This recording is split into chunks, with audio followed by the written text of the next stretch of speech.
The Victorian Age was a very important period in the history of Great Britain.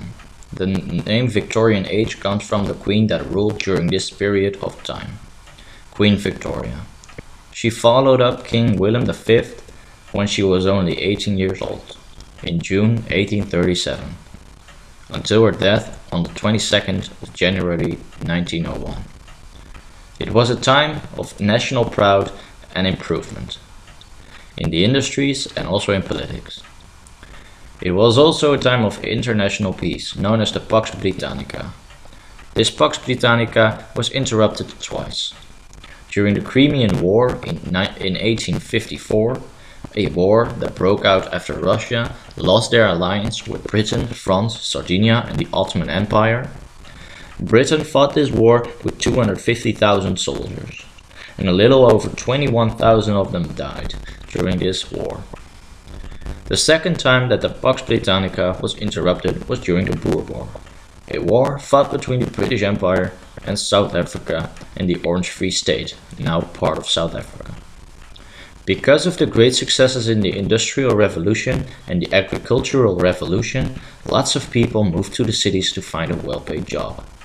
Rapidly increasing amount of people, skilled and unskilled, coming to the city ended up in poverty.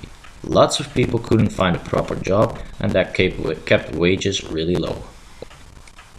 Another problem in the Victorian Age was child labor. Children had to work, and most often do the jobs that mature people couldn't do because they were too big. Those were often really dangerous.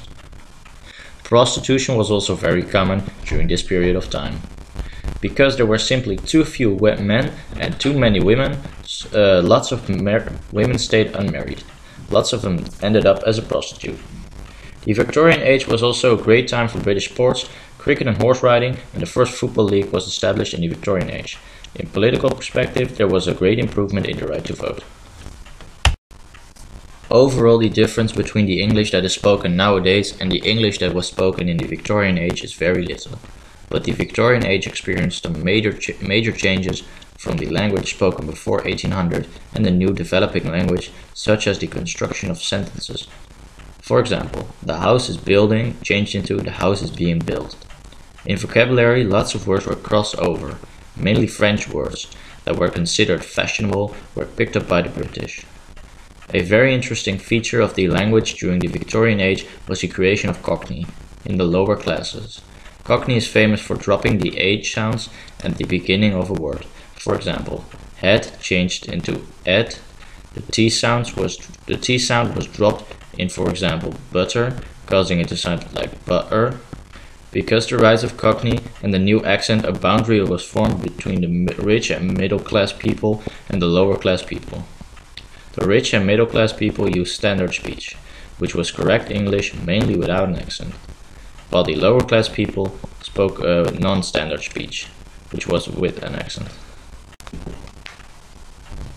Today women still are just because they are women. In the Victorian Age the same thing was happening. Men authors were just better because they were men. If you look up on Google what the main authors were of the Victorian Age, only men occur on the screen. There are of course women writers, but they had less to say. I had found out on the internet that men used films to improve their work, but they didn't mention their names. So females were important in the Victorian literature. They are not awarded and honored as much as they should be. Also the characteristics as women are disregarded. They are mainly known as prostitutes, a young girl crying silently and suffering, a Madonna. This disrespects the woman. Authors are not important people, but they also aren't poorest. They are between. They equal artists, builders, etc. I think the main authors did earn good money. They were not directly important to what happened in the society. What we know for sure is that technology has changed language a lot. Today we use capitals, short phrases and letter combinations which stands for words such as WB, welcome back, for you, is for you, etc. In the Victorian Age there were no such things as mobile phones. Also the people were way more formal when they wrote or talked to people. Now we mention people mainly at their first name instead of Mr. and Mrs. In the Victorian age, people were neat to each other and welcomed each other with Mr. and Mrs. Nowadays, I and many other people think that neatness is decreasing. Mainly, the young people are less neat than in the Victorian age. Every year, dictionaries are added with more and more words. Since the beginning of the Victorian age, a lot of new words are emerged. Mainly because technology has developed a lot during the last 200 years. New words such as iPad, mobile phones, and so on. Also because of scientific research, a lot of new scientific terms are now known. So many new words are added, but grammatically not much has changed. According to a person named BK from the internet, English has not changed a lot. We are able to read novels written by Charles Dickens mid-1800s. And he's able to read our novels too. Except for words like television, because he doesn't know what television is. So people were more formal in those days and addressed each other with Miss, Mrs, Mr and Sir. They almost never used their surnames. A lot of new words have emerged because of new scientific findings and new technology. Grammatically, not a lot has changed, so we can read novels from Charles Dickens without problems. In the history of poetry, the Victorian age was a very important period. It was a period of time between the Romantic movement, which caused the theme of most of the poems to be love, and the Modernist movement, causing most of the poems to be properly written in a formal way. No specific movement took place during the Victorian age, but there were certainly several changes taking place. An example is the emergence of free verse. Free verse used line breaks, didn't always rhyme, had specific word choices, and also had specific lengths. This made it easier for the writer to express his or her deepest feelings and his or her natural speech rhythms. Despite the verse being called free, there are several restrictions like the specific lengths that I mentioned.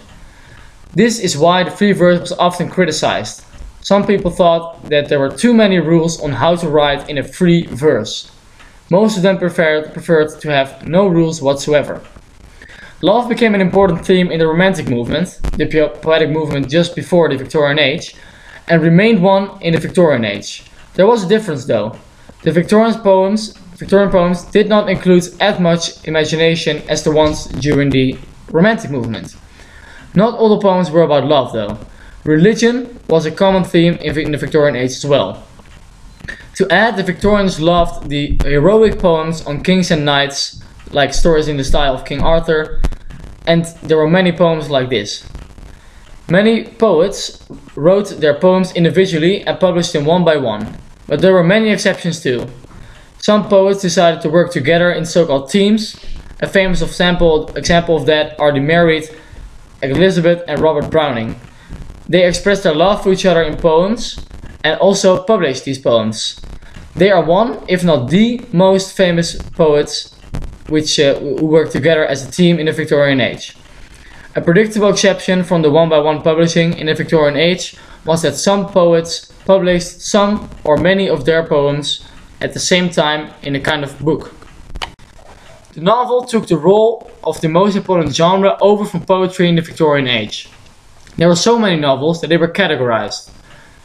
Three of the more common categories in the Victorian age are the detective novel, which is a story of a crime, the sensation novel, a story based on a shocking event, and the new woman novel, feminist stories.